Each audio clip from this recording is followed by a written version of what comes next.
কোটা সংস্কারের দাবিতে বাংলাদেশের আন্দোলনে নেমেছে ছাত্র যুবরা। এই অবস্থায় ভারত তার প্রতিবেশী দেশে শান্তি সেনা পাঠানোর সম্ভাবনা নিয়ে কূটনৈতিক মহলে জল্পনা শুরু হয়ে গিয়েছে।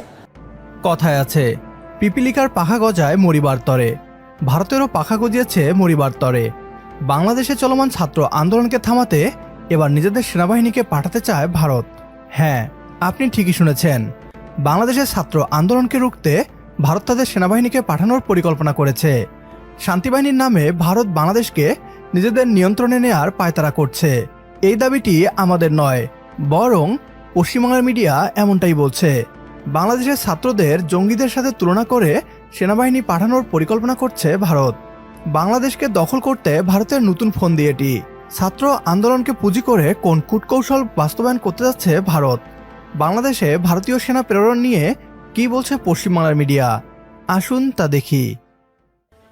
অগ্নিগর্ভ পরিস্থিতি ক্রমেই জটিল থেকে জটিলতর হচ্ছে বাংলাদেশে। কোটা বিতর্কে উত্তাল পড়শি দেশ। কোটা সংস্কারের দাবিতে বাংলাদেশের আন্দোলনে নেমেছে ছাত্র যুবরা। সেই আন্দোলন নিয়ন্ত্রণে আনতে সক্রিয় পুলিশ প্রশাসন, বাড়ছে মৃতের সংখ্যা। দেশ জুড়ে জারি হয়েছে কারফিউ। এই অবস্থায় ভারত তার প্রতিবেশী দেশে শান্তি সেনা পাঠানোর সম্ভাবনা নিয়ে কূটনৈতিক মহলে জল্পনা শুরু হয়ে গিয়েছে। 1971-এর মুক্তিযুদ্ধে বাংলাদেশের মুজিব সরকার যদি ভারতের সহযোগিতা না নিত, তাহলে হয়তো তৎকালীন পশ্চিম পাকিস্তানের বিরুদ্ধে কোনো মতেই স্বাধীনতা পেত না বাংলাদেশ। সেই সময়ও কিন্তু ভারত থেকে বহু সেনা বাংলাদেশে পাঠিয়েছিলেন ইন্দিরা গান্ধী। 1987 সালে শ্রীলঙ্কার সঙ্গে ভারত সরকারের মধ্যে একটি শান্তি চুক্তি স্বাক্ষরিত হয়েছিল। এলটিটিইর হাত ধরে সেখান থেকে অস্ত্র সরাতেই এই পদক্ষেপ করা হয়েছিল। তৎকালীন প্রধানমন্ত্রী রাজীব গান্ধী সেই পথেই হেঁটেছিলেন। তাহলে কি এবার পরিস্থিতি মোকাবিলার জন্য নরেন্দ্র মোদীর সহযোগিতা প্রার্থনা করবেন শেখ হাসিনা? সেই প্রশ্নই জোরালো হচ্ছে। ভারতের বিদেশ মন্ত্রক বাংলাদেশের পরিস্থিতির দিকে নিবিড়ভাবে নজর রেখে চলেছে। তবে প্রতিবেশী দেশটির সংকট ও তার বহুমুখী তাৎপর্য নয়াদিল্লির কাছে যথেষ্ট উদ্বেগের। বাংলাদেশের বর্তমান পরিস্থিতি নিয়ে নয়াদিল্লি খুব বুঝে পা ফেলছে। এখনো পর্যন্ত ভারত এটিকে তাদের অভ্যন্তরীণ বিষয় হিসেবেই দেখছে।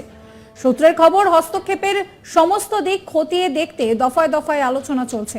একই সঙ্গে পরিস্থিতি মোকাবিলায় ভারতীয় ও বাংলাদেশি নেতৃত্বের মধ্যে আলোচনা চলছে। পশ্চিমবাংলার মিডিয়া বাংলাদেশের ছাত্র আন্দোলনকে 1971 সালের পাক হানাদার বাহিনীর সাথে তুলনা করছে। শ্রীলঙ্কার তামিল জঙ্গি বাহিনীর সাথেও তুলনা করে বাংলাদেশের শান্তি বাহিনীর নামে ভারতের সেনা নামানোর পায়তারা করছে। কোটা সংস্কার আন্দোলনে মাঠে নামলেও ভারতীয় গদি মিডিয়া এটিকে ভারতবিরোধী আন্দোলনের রূপ দিতে বাধ্য করাচ্ছে। ভারতের মণিপুরে গত 1 বছর যাবৎ গৃহযুদ্ধ চলছে। মণিপুরের শান্তি বাহিনী না নামিয়ে বাংলাদেশের ছাত্র আন্দোলন ঠেকাতে ভারতীয় সেনাবাহিনী নামানোর কুপরিকল্পনা করছে ভারত। পশ্চিমবাংলার মিডিয়া নিজেই বলছে, এই পরিকল্পনা বাস্তবায়ন করতে একাধিক বৈঠক করেছে ভারতের পররাষ্ট্র মন্ত্রণালয়।